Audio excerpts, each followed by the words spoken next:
que vem a ser uma dramaturgia colaborativa? Ela tem origem em produções coletivas dos anos 70? Como o teatro contemporâneo lida com isso? Para responder a estas e outras questões, nós temos hoje a professora Nina Caetano, que tem graduação em literatura francesa pela UFMG, mestrado em estudos linguísticos também pela Universidade Federal de Minas Gerais, doutorado em artes cênicas pela Universidade de São Paulo, a USP. Eu sou Antônio Marcelo Jackson e nós estamos começando o nosso Consciência de hoje.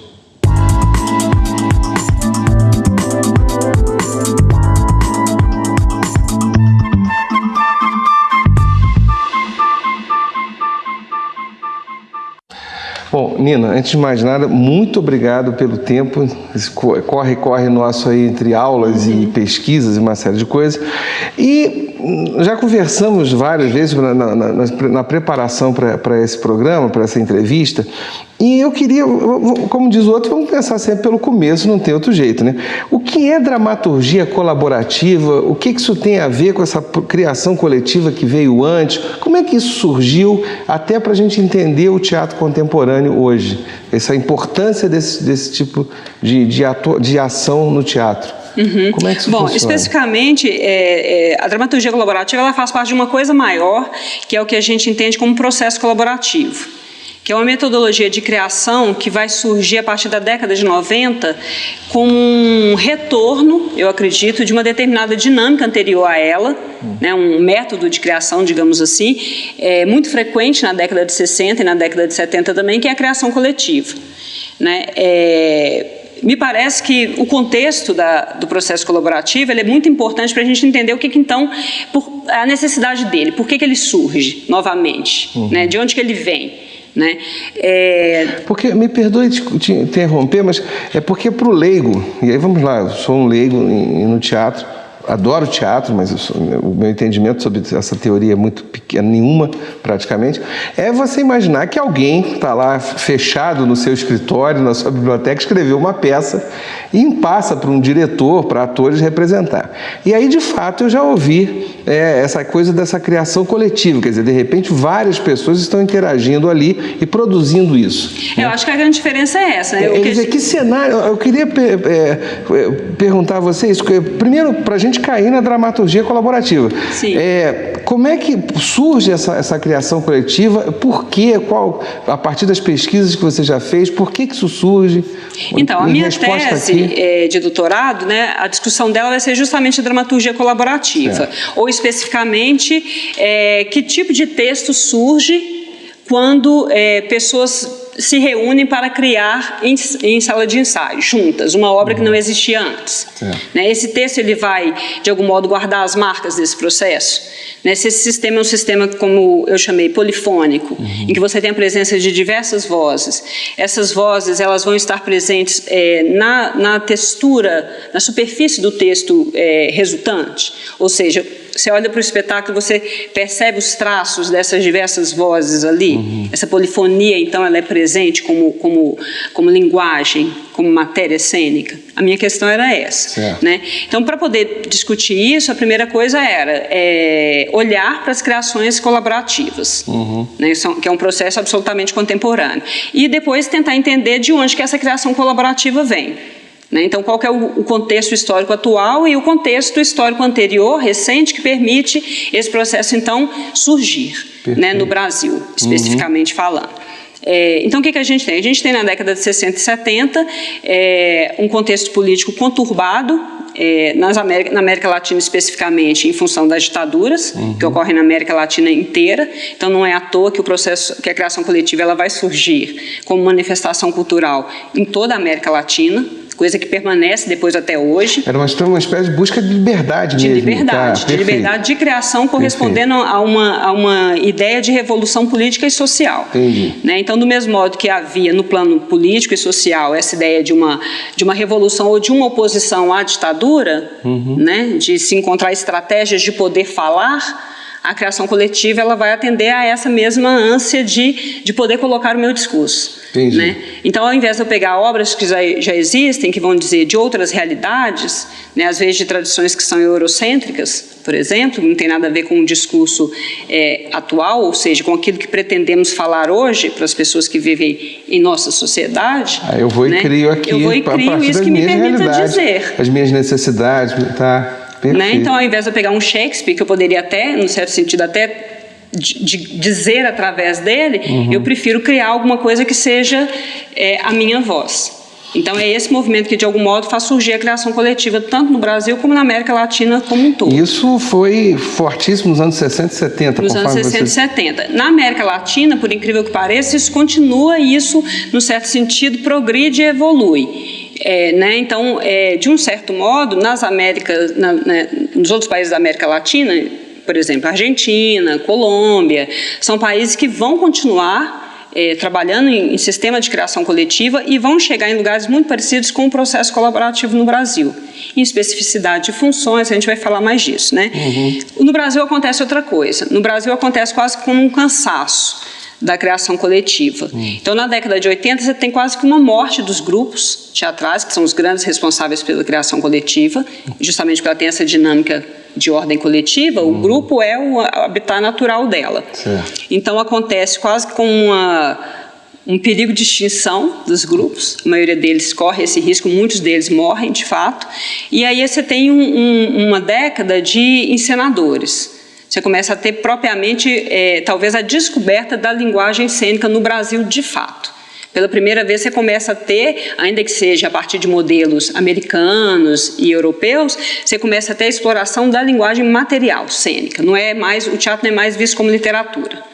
Ele é visto claramente como um fenômeno material, concreto, realizado a partir de uma mente que vai pensar isso como projeção plástica. Aí, desculpe interromper, porque, de novo, para a pessoa comum, as pessoas não percebem muito bem isso, mas a ideia, aí até pelo Shakespeare que você citou, quer dizer, naquele momento, se a gente voltar séculos atrás, se me corrija se eu estiver falando uma grande bobagem, a ideia, o ator ali, o diretor, eles eram praticamente secundários, o que valia era o texto, né? Quer dizer, o texto imperava, sim, ponto, né? Um bom tempo. Como se não, olha, o ator só está lá por mera obra do acaso, porque lamentavelmente eu preciso de alguém que fale aquilo, né? E muitas vezes a direção é isso também, ela está ali para ilustrar exatamente. O texto. E aí, quando vem esse cenário político, essas coisas começam a se alterar e acabam como que positivamente gerando algo novo que joga... Isso no Brasil. No Brasil. Porque, por exemplo, na Europa e nos Estados Unidos, isso já aconteceu. Sim, mas de qualquer maneira é uma grande mudança para o que vem a ser teatro, né? Sim, porque a ideia de encenação é uma coisa que surge, por exemplo, na década, na passagem do século XIX para o século XX. Né? Tá certo. É ali que surge a encenação no mundo, digamos assim. Essa encenação que surgiu no mundo lá na passagem vai surgir no Brasil fortemente, ou seja, se configurando como escritura cênica, principalmente na década de 80, a partir dessa revolução que se inicia aí com a criação coletiva. E aí eu vou ter que interromper, a gente vai continuar essa conversa que está boa, mas daqui a pouquinho. É só um segundo, gente, um minutinho só.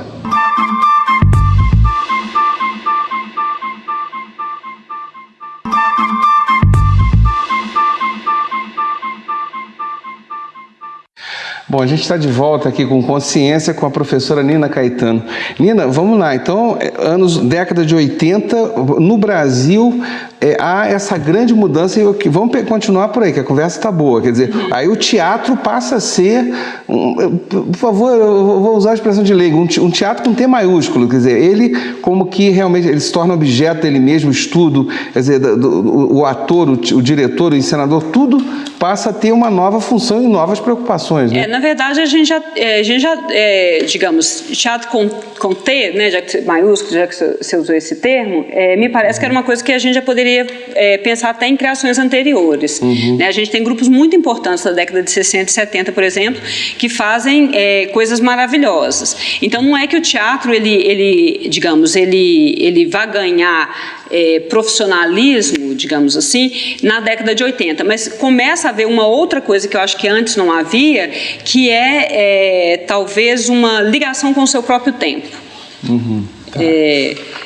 Aquilo que eu estava dizendo para você em relação à dramaturgia, né? Até então, até a década de 60, 70, inclusive na criação coletiva, o que você tem como uma boa parte da dramaturgia ainda é uma dramaturgia linear. Ainda é uma dramaturgia calcada no personagem, né, pensada como uma linha dramática de evolução a partir do conflito, seja ele inclusive de ordem social. Né? Então, se a gente pega, por exemplo, Plínio Marcos, né, Guarnieri, a obra dele ainda é uma obra, em termos de dramaturgia, muito convencional. Se a gente pensar na revolução que já houve no mundo em termos de dramaturgia. Perfeito. Tá? Então, num certo sentido, a encenação é a primeira que vai propor uma nova escritura cênica. Tá? Então, essa dramaturgia não linear, fragmentada, multiplanar, ela começa a surgir no plano da encenação primeiro no Brasil. Então, esse boom, o que ele vai produzir é, digamos, uma linguagem contemporânea em termos cênicos. Certo. Que depois vai evoluir para a linguagem dos grupos e para a dramaturgia propriamente falando. E aí, isso já nos anos 80, da década de 1980. Pois é, e aí o que acontece então nesse momento, da década de 80? Então, o que acontece é isso. Os encenadores, eles começam a propor uma linguagem contemporânea. Então, a dramaturgia que não é feita no papel, ela é feita na cena, ela já é fragmentada, multiplanar, ela já não trabalha a partir do personagem, de uma linearidade. Então, a gente vai ter produções muito importantes, ainda que, num certo sentido, até devendo, sendo calcadas em produções norte-americanas ou europeias, por exemplo, a partir de Bob Wilson, etc., a gente vai ter isso no Brasil, uma maturidade cênica. Né, nas pessoas, por exemplo, do Gerald Thomas, do Antunes Filho, que são Gabriel Vilela, etc., que são encenadores importantes, que é quem vão as pessoas que vão produzir essa escritura cênica. Morreram, né, que foi o que eu disse. Naquela época, a maioria deles estavam moribundos, enfermos, ou já tinham morrido mesmo. Né, a gente vai ter alguns grupos que vão surgir nessa época, que vão sobreviver até hoje, inclusive o Grupo Galpão é um deles, que surge na década de 80, é um grupo de 30 anos. A mesma coisa, nós aqui, Travês, do Rio Grande do Sul, né, mas a maior parte dos grupos não surgem nessa época. A maior parte das coisas que são feitas nessa época, das obras importantes, são obras de encenadores. Então, quando os grupos surgem, novamente, eles surgem também com essa sede que havia na década de 60. Ou seja, deles como coletivo falarem. Eles não querem mais seguir o discurso do encenador. Mas o encenador contribuiu com uma coisa muito forte, que é justamente essa escritura cênica. Né? Então, quando os grupos eles vêm com essa fome, de novo, de discurso, de poder produzir a sua fala e gerar uma obra deshierarquizada, em que a questão social também está imersa, ou seja, existe o desejo de autoria de todos aqueles. Né? A gente não vai seguir o discurso do diretor como antes a gente seguia antes o discurso do texto. Sim, mas há uma diferença daquela produção coletiva do passado. Que é isso que eu vou dizer. Então, quando eles vêm, eles já vêm com uma outra ideia da escritura cênica. Há uma crítica, inclusive, da criação coletiva, da parte desses grupos. Uma crítica no sentido de a criação coletiva, ao ser feita sem nenhuma espécie de hierarquia e abolindo todas as funções, principalmente as funções que tinham autoridade, como a função do dramaturgo e a função do diretor. Então, o que a gente tem é todo mundo criando tudo. Então, todos dirigem, todos criam texto, todos fazem cenário, isso na criação coletiva, fazem figurino. Então, o processo colaborativo, quando olha a obra resultante, ele vai dizer, tinha uma importância política, sem dúvida, mas havia, por exemplo, um afrouxamento da escritura cênica. Havia coisa desnecessária. Muitas vezes, em termos de linguagem, ela não tinha efetividade.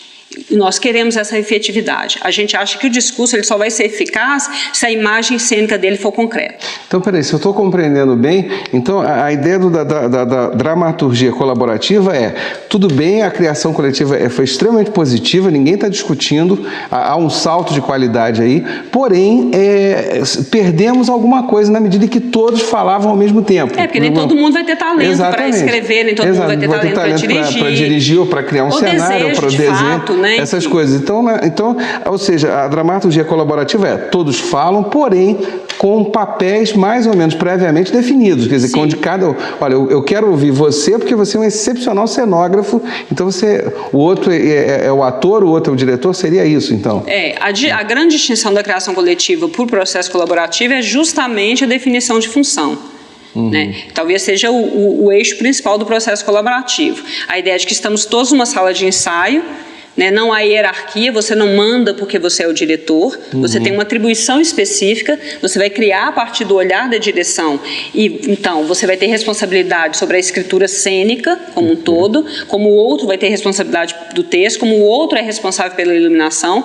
Então, em última instância, se houver uma discordância, por exemplo, em relação à iluminação, quem vai determinar isso é o iluminador. Certo. Porque aquele é o material dele. Mas então, aí a decisão é no final, quer dizer. Em última instância, se houver um embate que a gente não possa resolver de outro modo, né? Mas, em geral, no processo colaborativo, pelo menos os que eu vivenciei e acompanhei, sempre há decisão de outro modo. A cena, de algum modo, ela é muito forte e ela vai dizer concretamente. Ou seja, o que a gente construiu, ele vai ser mais forte do que eu ter que decidir isso em outro lugar.